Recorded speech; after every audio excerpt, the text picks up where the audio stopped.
시청자 여러분 안녕하십니까? JJC 4시 뉴스 시작하겠습니다. 4.7 재보궐선거가 마무리되면서 여야 모두 지도부 면모에 관심이 집중되고 있습니다. 윤호중 더불어민주당 의원이 16일 신임 당 원내대표로 선출됐습니다. 혈우병 아이들의 약이 끊겼다며 신약을 지속적으로 맞을 수 있게 해달라는 국민청원이 올랐습니다.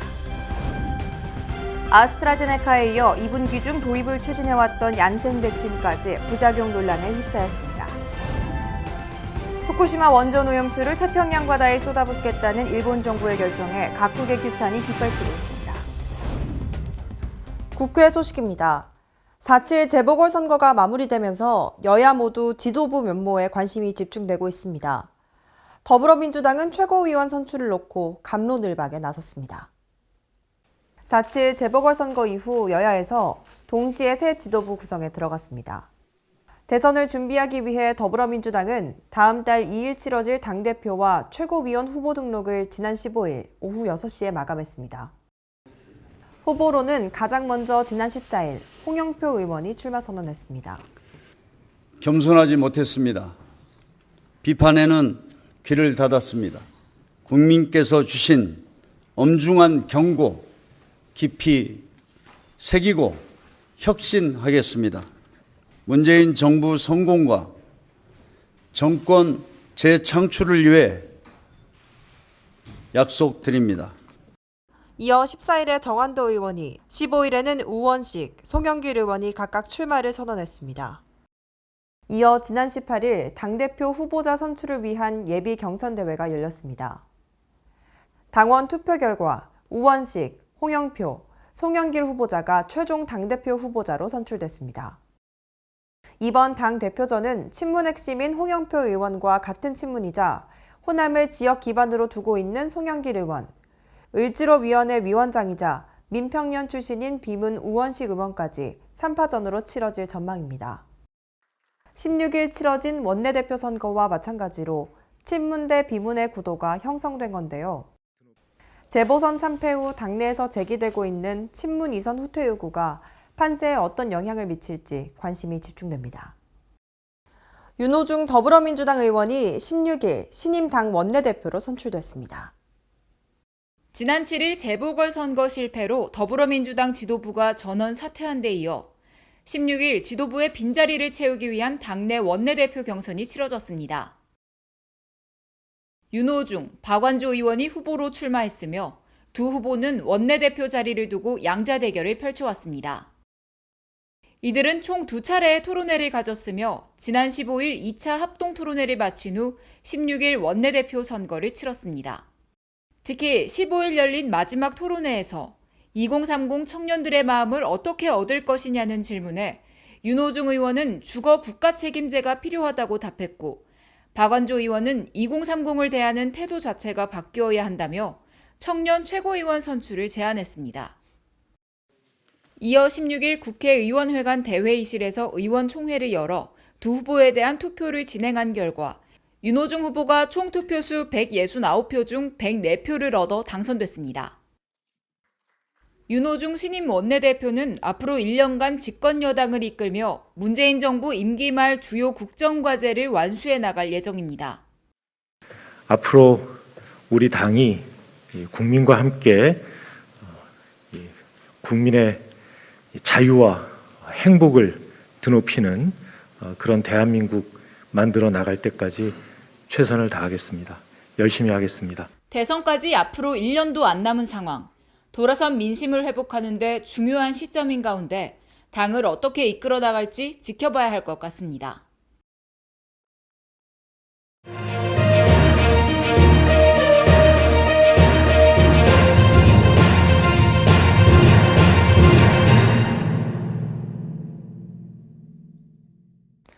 불안한 백신 수급에 또 다른 악재가 불거졌습니다. 아스트라제네카에 이어 우리가 2분기 중 도입을 추진해왔던 얀센 백신까지 부작용 논란에 휩싸이면서 백신의 국내 도입 일정에 비상등이 켜졌는데요.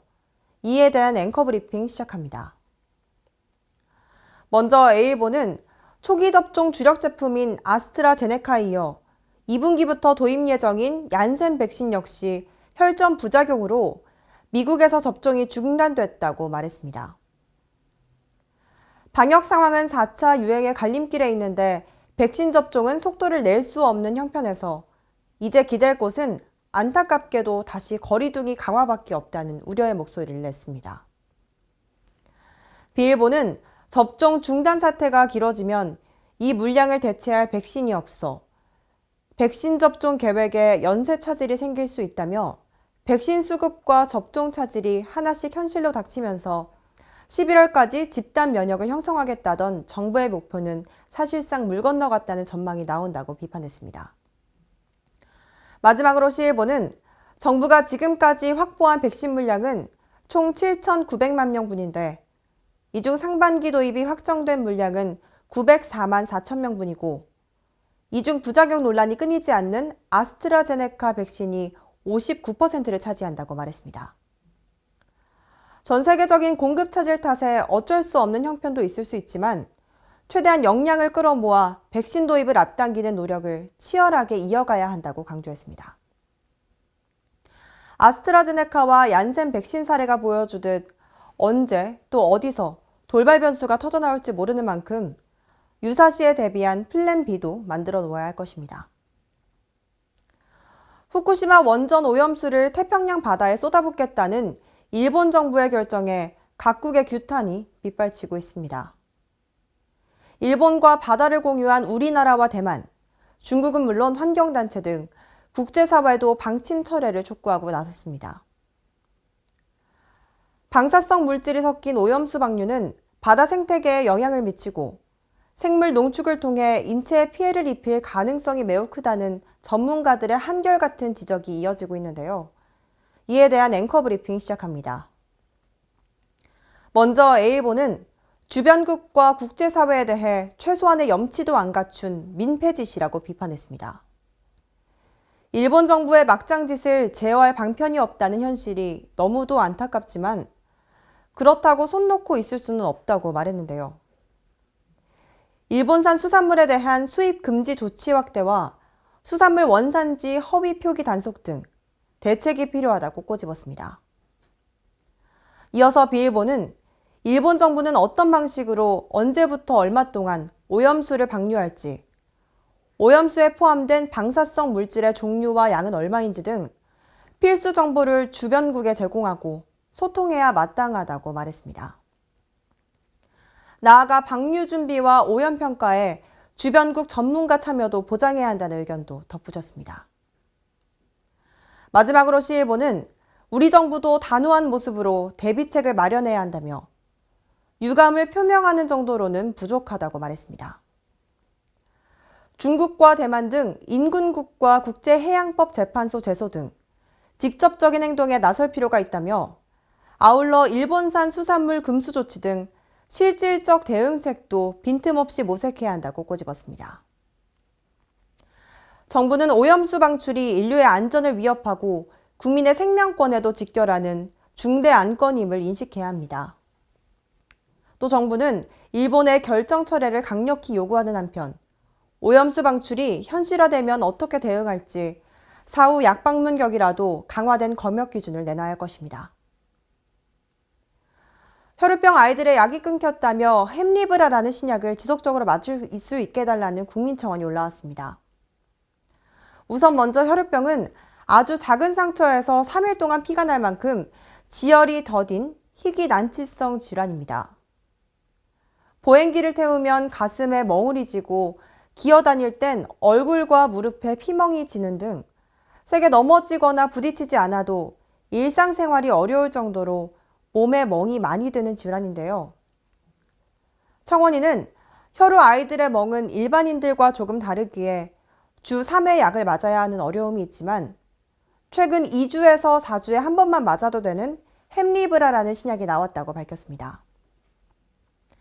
이어 2021년 2월 항체가 있는 아이들에 한해 급여 고시가 결정돼 저희 아이도 맞게 됐다며 저희 아들은 한 달에 한 번 맞았는데 멍이 안 들고 일반 아이들과 같은 생활이 가능해졌다고 말했습니다.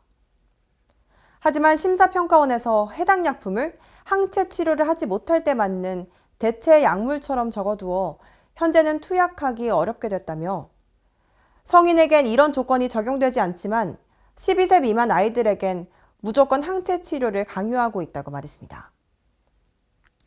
청원인은 부모이고 보호자가 왜 치료제와 치료 방법을 선택할 권리가 없냐며 무엇보다 신약은 항체 치료 대체 약물이 아니고 선택해서 맞을 수 있는 치료제라고 목소리를 높였습니다. 마지막으로 혈우병 아이들은 평생 주사를 맞고 살아야 하는데 있는 약을 맞을 수 있게 해달라며 혈우병 아이들이 조금만 덜 아프고 더 건강하게 살 수 있도록 도와달라고 호소했습니다. 해당 청원에는 19일 오후 1시를 기준으로 약 2만 4천 명이 동의했습니다. 이어 수도권 소식입니다. 마포구가 코로나19 장기화로 인해 소홀하기 쉬운 주민 건강관리를 지원하고자 모바일 앱을 통한 비대면 맞춤형 건강관리 서비스, 모바일 헬스케어 사업을 시행합니다. 모바일 헬스케어 사업 참여자는 총 24주 동안 보건소에 2, 3회 방문해 혈액검사, 혈압 측정, 신체 계측, 체성분 검사 등을 받습니다. 검사 결과를 바탕으로 분야별 상담과 다양한 건강 정보를 제공받습니다. 또 구가 지급하는 스마트워치를 통해 보행수, 보행거리, 심박수, 소모칼로리 등 건강 정보가 보건소 전문 인력에게 자동 전송돼 맞춤형 관리를 받을 수 있습니다. 이외에도 운동량 상시 모니터링, 맞춤 운동 상담 등의 서비스가 있습니다. 모바일 헬스케어 사업 참여 자격은 만 19세 이상 마포구민 또는 마포에서 직장 생활을 하는 경우입니다. 다만 질환자 또는 약물 복용자는 제외됩니다. 140명을 선착순으로 모집하며 신규 참여자와 건강 위험 요인 중 위험군 판정 기준에 해당되는 요인이 많은 사람은 우선 등록 대상입니다. 참여 신청과 문의 사항은 마포구 건강증진과에서 전화로 안내받을 수 있습니다. 마포구가 2021년 스트레스 해소 디자인 사업에 선정돼 어르신들의 스트레스 관리에 적극적으로 나섭니다. 마포구가 서울시에서 추진하는 2021년 스트레스 해소 디자인 사업 대상지에 선정됐습니다. 스트레스 관리에 대한 인식과 대응이 부족한 어르신을 대상으로 이를 완화하는 디자인을 개발해 구리부리 마포복지관에 적용하게 됩니다. 약 8천만 원의 예산을 서울시에서 지원받아 전문가의 설계로 어르신의 스트레스 관리 및 완화를 유도하는 공간을 조성합니다. 또한 조성된 공간에서 이용자들을 대상으로 스트레스 진단 프로그램을 운영할 예정입니다. 구리부리 마포복지관은 노인시설뿐 아니라 뇌병변 장애인 비전센터, 어린이집, 작은 도서관 등이 있는 통합복지시설입니다. 이에 따라 어르신뿐 아니라 장애인, 아동, 지역 주민의 스트레스 감소에 기여할 것으로 기대됩니다. 앞으로도 마포구는 소외되는 구민 없이 모두가 행복한 복지마포를 구현하기 위해 노력해 나갈 계획입니다. 이어 광역시 소식입니다. 대전시가 도시의 혁신 성장과 현안 사업 추진의 동력이 될 2022년 국비 확보를 위해 철저한 준비에 나섭니다. 대전시가 내년도 국비 확보 추진 상황 점검 보고회를 개최했습니다. 허태정 대전시장이 주재한 이번 보고회는 예산 담당관의 국비사업 발굴 총괄 보고, 각 실국장의 내년도 국비사업 발굴 현황, 추진 상황 보고 순으로 진행됐습니다. 이날 보고회에 따르면 대전시가 2022년 추진하고자 하는 국비사업은 신규 발굴 국비사업 90건을 포함 모두 231건, 9,220억 원 규모입니다. 이에 시는 과학도시 대전의 위상을 제고할 4차 산업사업, 지역 현안사업, 충청권 메가시티 조성사업 등이 원활하게 추진될 수 있도록 정치권과 긴밀한 공조체계를 유지해 나가는 등 국비 확보에 총력을 기울일 계획입니다. 대전시가 지역 청년들에게 꼭 필요한 정보를 문자로 안내해주는 청년을 위한 문자 알림 서비스를 시작합니다. 대전시가 지역 청년들에게 각종 청년 정책과 행사 정보를 월 2회 제공하는 문자 알림 서비스를 시행합니다. 청년정책 문자알림 서비스는 청춘광장 홈페이지 회원가입 후 청춘 인포 메뉴에서 신청 가능하며 기존 회원은 문자 서비스 신청 동의를 통해 문자알림 서비스를 받을 수 있습니다. 시는 이번 문자알림 서비스를 통해 대학생 학자금 대출 이자 지원, 청년내일 희망카드, 청년창업 지원카드 등 각종 청년 지원 정책을 알리고 대청넷, 청년 커뮤니티 활동, 청년 주간 등 지역 청년들이 다양한 행사에 참여할 수 있도록 홍보할 계획입니다. 자세한 내용은 청춘광장 홈페이지를 참고하시기 바랍니다. 노사상생 광주형 일자리 첫 모델인 광주 글로벌 모터스가 5일부터 시험 생산에 돌입했습니다. 차체, 도장, 조립 공장으로 구성된 광주 글로벌 모터스 생산 공장은 5일 차체 공장 시험 생산을 시작으로 순차 가동해 실제로 판매할 차량과 동일 과정을 거쳐 생산하고 성능과 품질을 점검하게 됩니다. 광주 글로벌 모터스 시험 생산은 지난 2019년 12월 착공한 이후 1년 4개월 만에 가동된 것이며 본격적인 양산 체제에 돌입하는 9월까지 진행될 예정입니다. 시험 생산에서는 얼마나 완벽한 품질을 만들 수 있느냐가 중요하기 때문에 모든 임직원이 한마음 한뜻으로 똘똘 뭉쳐서 하자없는 완벽한 품질의 자동차를 만들 수 있도록 최선을 다하겠습니다. 한편 광주 글로벌 모터스는 시험 생산에 필요한 인력 500여 명을 채용했으며 향후 1000여 명까지 고용 인력을 확대해 광주 지역의 일자리 창출에 기여할 것으로 전망됩니다. 광주 지역의 인재 육성을 위한 빛고울 장학금에 지역 기업들의 따뜻한 후원이 이어지고 있습니다. 광주시는 지난 6일 광주광역시청 접견실에서 남경종합건설 주식회사 동아기술공사와의 장학금 기탁식을 개최했으며 두 기업은 각각 1,000만 원의 장학금을 기탁했습니다. 남경종합건설 주식회사는 지난 2004년부터 올해까지 4회에 걸쳐 3,300만 원의 장학금을 후원했으며 주식회사 동아기술공사도 지난 2004년부터 8회에 걸쳐 7,300만 원의 장학금을 기탁하며 나눔의 손길을 이어왔습니다. 지역 인재들을 육성하고 좀 어려움이 있다든가 정말 우수한 학생들을 더 많이 배출할 수 있게 하는데 조금이나마 그 도움이 되고자 그렇게 장학 사업을 조금씩 하고 있습니다. 기탁받은 장학금은 1981년 무등장학회로 시작한 빛고울 장학재단을 통해 생활 형편이 어렵거나 우수한 지역 인재들에게 지원될 예정입니다. 한편 빛고울 장학재단은 지난해 258명의 중고 대학생들에게 장학금 2억 4,700만 원을 지급했습니다. 이어서 강원도 소식입니다.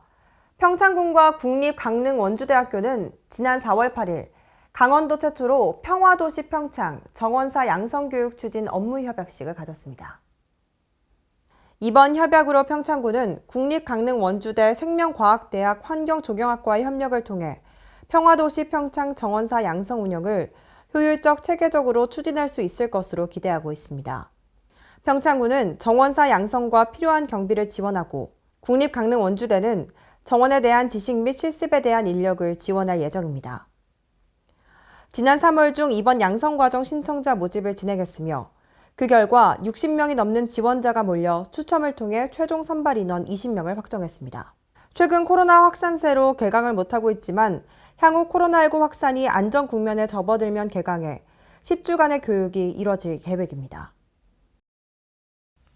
횡성군이 횡성형 청년 일자리 지원 사업의 추진으로 1년 만에 청년 근로자 40여 명이 전입하는 성과를 거둔 것으로 나타났습니다. 횡성형 청년 일자리 지원 사업은 과거 3년간 횡성군의 주민등록을 등재한 사실이 없는 만 18세 이상 55세 이하 근로자로 3개월 이상 정규직으로 재직하며 횡성군으로 전입할 경우 월 20만 원씩 최대 5년간 지원합니다. 또한 전입근로수당 대상으로 선정된 청년 등 근로자의 가족이 동반 전입할 경우에는 정착지원금 30만 원이 추가 지원됩니다. 해당 사업은 지난해에 이어 올해도 지속되고 있으며 보다 자세한 사항은 횡성군 기업경제과로 문의하면 됩니다. 다음은 충청도 소식입니다. 2027 하계 유니버시아드 대회 유치를 위해 충청권 4개 시도가 공동유치위원회 창립총회를 개최했습니다. 앞으로 대회 유치를 위한 국내외 유치 활동과 홍보에 나설 계획입니다. 국제대학스포츠연맹 가맹국 150여 개국 대학생이 참가하는 하계 유니버시아드 대회. 충청북도는 대전과 세종, 충남과 함께 2027년 대회 공동유치에 나섭니다. 이를 위해 지난 5일 충청권 공동유치위원회 창립총회를 개최했습니다. 총회에서는 법인 설립 취지 채택과 정관안 심의, 임원 선출, 사업계획과 예산 승인을 진행했습니다. 충청권 공동유치위원회는 4개 시도 체육회장, 개최도시 시장, 지역대학교 총장, 상공회의소 회장, 민간단체 대표 등 회원 21명으로 구성됐으며 앞으로 공동유치 활동을 시작합니다. 유치위원회는 대회 유치를 위한 국내외 유치 활동과 대회 유치붐 조성을 위한 각종 홍보 활동을 펼칠 예정입니다. 또한 국제대학스포츠연맹을 대상으로 충청권 공동유치의 당위성을 집중 홍보합니다. 유치 활동을 행정 재정적 지원하기 위해 충청권 4개 시도는 공동유치위원회 지원 조례를 제정할 예정입니다. 충청권이 대회 유치 개최 시 경제적 파급 효과는 2조 7천억 원으로 취업 유발 효과는 만여 명에 달할 것으로 예상돼 있습니다. 보령시는 지난 9일 대천항과 무창포항, 오천항 등 다중이 이용하는 주요 항만시설에 대한 긴급 현장 점검을 실시했습니다. 이번 점검은 전국적으로 항만시설 내 화재 사고가 끊이질 않고 있어 이를 사전에 대비하기 위해 마련됐는데요. 보령시는 보령해양경찰서와 보령소방서 등 유관기관과 함께 소방시설 설치 여부, 선박 내 소화기 비치 여부, 화재 발생 시 진압체계 구축 여부 등을 점검하고 화재 진압 모의 훈련도 실시했습니다. 이와 함께 소방시설 추가 설치, 물량장 출입 통제 장치와 부잔교 추가 설치 사업 등을 지속 추진할 계획입니다. 한편 보령시에 등록된 어선은 모두 1,388척으로 대부분 대천항과 오천항, 무창포항에 집중되어 있으며 낚시 어선 또한 366척에 달하고 있습니다. 다음은 경상도 소식입니다. 양산시의 3D 과학체험관이 최신 콘텐츠로 교체 보관돼 시민들을 맞이할 준비를 마쳤습니다. 손가락으로 화면을 터치해 꽃게, 열대어 등에 자신이 원하는 색을 골라 문질러 색칠합니다. 이렇게 알록달록 예쁘게 칠해 완성된 자신만의 해양 생물은 눈앞에 펼쳐진 화면의 바닷속을 자유롭게 헤엄칩니다. 지난 2020년 경남 지역 과학관 공동사업에 선정돼 2,700만 원의 국비를 지원받아 유초등생을 대상으로 랜선 창의 체험 교실을 운영해 큰 호응을 얻었던 양산시 3D 과학체험관. 이번에는 과학기술정보통신부가 노후 콘텐츠 개선을 목적으로 추진한 2021 지역과학관 역량 강화 공모사업에 선정되면서 국비 3억 원을 확보하게 됐습니다. 이에 따라 양산시는 기존 멀티미디어관과 사진갤러리관 등을 4차 산업혁명의 시대적 흐름을 반영해 가상현실, 증강현실, 혼합현실을 아우르는 확장현실을 비롯해 최신 기술과 과학, 예술이 융합된 스토리텔링 기반의 콘텐츠를 제공할 계획이라고 밝혀 앞으로 이곳을 찾는 관람객의 만족도가 한층 더 높아질 것으로 기대됩니다. 한편 3D 과학체험관은 현재 코로나 방역수칙 준수 속에 화요일에서 일요일까지 오전 10시, 오후 1시와 오후 3시 30분 하루 3차례 운영하고 있습니다. 포항시는 복지 사각지대에 있는 위기가구에 희망을 전합니다. 우리 주변의 어려운 이웃을 신속하게 돕기 위해 명예사회복지공무원을 위촉하고 위기가구 발굴 소통 채널인 포항희망톡을 개통했는데요. 시민의 삶에 한 발짝 더 다가가 복지 체감도를 높입니다. 8일 포항시는 복지 사각지대 발굴을 위한 제2기 명예사회복지공무원 위촉 및 포항희망톡 개통식을 가졌습니다. 이날 위촉된 명예사회복지공무원은 지역사회보장협의체 위원, 이통장, 자원봉사자를 비롯해 집배원, 배달업, 부동산 중개인과 같은 시민생활과 밀접한 생활업종 종사자 등입니다.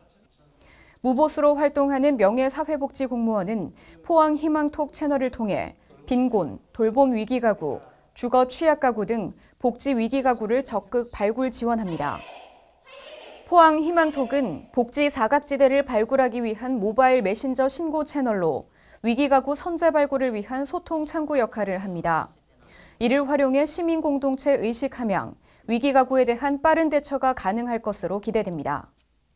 아울러 포항시는 복지 안전망 강화를 위해 복지시설 종사자, 자원봉사센터 및 단체, 관련 학과 대학생 등 다양한 분야의 명예사회복지 공무원을 모집해 연내 1,300명까지 확대합니다.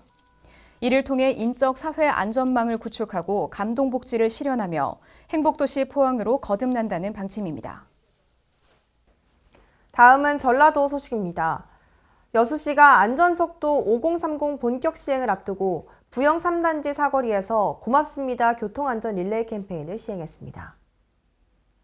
이번 행사는 올바른 교통안전 문화 조성을 위해 안전속도 5030과 5대 불법 주정차 금지에 대한 관련 사항들을 보행자와 정차 중인 운전자에게 홍보했습니다.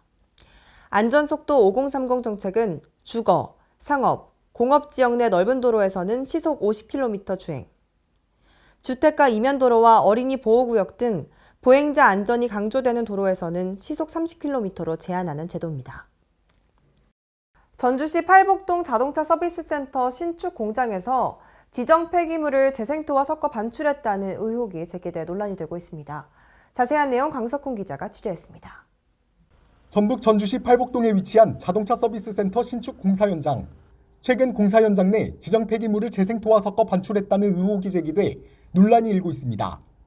지정 폐기물은 폐유와 폐산, 폐성면 등으로 주변 환경을 오염시키거나 인체에 위해를 줄 수 있는 물질로 반드시 허가된 장소에서 처리하도록 규정하고 있습니다.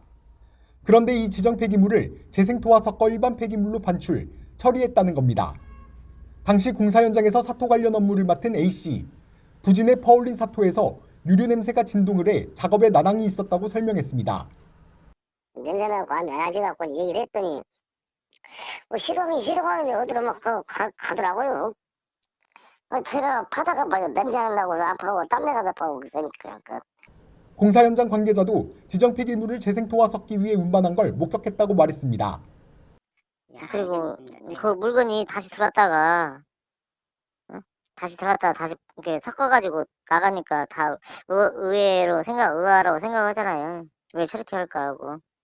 당시 폐기물을 운반한 비운반업체 관계자는 전혀 그런 사실이 없다고 주장했습니다. 유류가 나왔는데 그거를 일반 폐기물로 반출했다고 하더라고요. 그런 사실 없어요. 당초 해당 신축 부지는 축사와 고물상이 있던 곳으로 땅속에는 온갖 폐기물들이 매립돼 있던 것으로 확인됐습니다. 공구를 거두니까 그 전자에 축사하던 자리에 축사 주저앉힌 폐기물, 일반 폐기물, 산업 폐기물 갖다가 폐유 폐기물까지 그 땅속에 다 있었습니다. 해당 자동차 서비스 센터 공사 시공을 맡은 건 A건설업체. 이 업체는 비운반업체에 부지 내에서 발생한 폐기물 수집 운반을 의뢰했습니다. 비운반업체는 C환경업체로부터 재생토를 운반해와 지정 폐기물과 섞고 다시 C업체로 옮겼습니다. 이 과정에서 25톤 덤프트럭 1000대 분량이 나왔는데 지정 폐기물이 얼마나 섞인 채 불법 반출이 됐는지 조사가 시급해 보입니다. 지금까지 전북에서 강석훈이었습니다. 임실군 오수면 일대 대정지구가 배수 개선 사업 신규 착수지구로 선정돼 공사를 추진할 계획입니다. 황인아 기자의 취재입니다. 전북 임실군 오수면 일대 대정지구가 올해 배수 개선 사업 신규 착수지구로 선정됐습니다. 총 사업이 89억 원을 투입한 이번 사업은 오는 5월 CC 설계 용역을 시작으로 배수문 2개소, 배수로 18조 등 6.1km 규모에 대한 공사를 추진합니다. 임실군은 배수 개선 사업이 완료되면 집중호우로 철마다 반복되던 인근 주민들의 침수 피해가 해소될 것으로 기대하고 있습니다. 임실군 관계자는 이번 배수 개선 사업으로 농경지 침수 예방과 영농 여건이 개선될 것으로 기대된다며 지속적인 사업 추진으로 안전한 영농 활동을 위해 힘쓰겠다고 말했습니다. 지금까지 전북에서 황인혜였습니다. 익산시와 원광대가 국립희귀질환센터 유치를 위해 유기적인 체계를 갖추기로 했는데요. 이를 통해 환자별 맞춤 의료 서비스가 제공될 것으로 기대됩니다. 익산시와 원광대가 협약을 체결하고 국립희귀질환센터 유치에 손잡고 지역의 희귀질환자, 가족을 위해 상호 유기적인 체계를 구축하기로 했습니다. 협약에 따라 양기관은 희귀질환자와 가족의 개인적 사회적 부담을 감소시키고 환자별 필요한 맞춤 의료 서비스를 제공과 삶의 질 향상을 위해 상호 협력할 예정입니다. 정원윤 시장은 희귀질환자와 가족들의 상담 및 의료 지원을 위해 노력해주신 원광대학교 관계자분들께 감사드린다며 이번 협약을 통해 지역 희귀질환자들보다 더 다양한 지원을 받을 수 있도록 노력하겠다고 말했습니다. 지금까지 전북에서 황인혜였습니다. 세계 소식입니다. 이탈리아에서 아스트라제네카 백신 접종 후 혈전증으로 지금까지 모두 4명이 사망한 것으로 집계됐습니다. 이탈리아 의학청은 지난달 22일을 기준으로 아스트라제네카 백신 접종 후 11명에게서 뇌정맥 동혈전증 또는 다발성 혈전증과 같은 증세가 나타났으며 이 가운데 4명이 숨졌다고 밝혔습니다. 지난 7일 유럽의약품청은 아스트라제네카 백신과 관련해 혈소판 감소를 동반하는 특이 혈전을 매우 드문 부작용 사례에 포함해야 한다는 결론을 내렸습니다. 이탈리아는 유럽의약청 발표 이후 부작용 위험이 가능성이 낮다고 판단되는 60세 이상에게만 아스트라제네카 백신을 접종하고 있습니다.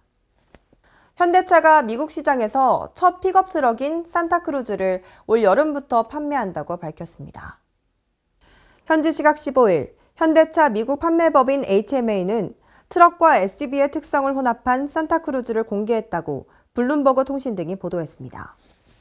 HMA는 오늘 6월 미국 알라베마 공장에서 산타크루즈 생산을 시작해 여름부터 판매 예정이라고 밝혔습니다. 블룸버그 통신은 현대차가 미국에서 빠르게 성장하는 트럭 산업에 진입하고 있다며 현대차가 미국 시장에서 자동차 판매를 늘리기 위해 도시형 픽업 트럭을 공개했다고 보도했습니다.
코로나19 확산으로 마스크 착용은 자연스러운 일상이자 실내에서 마스크 착용은 의무이기도 합니다.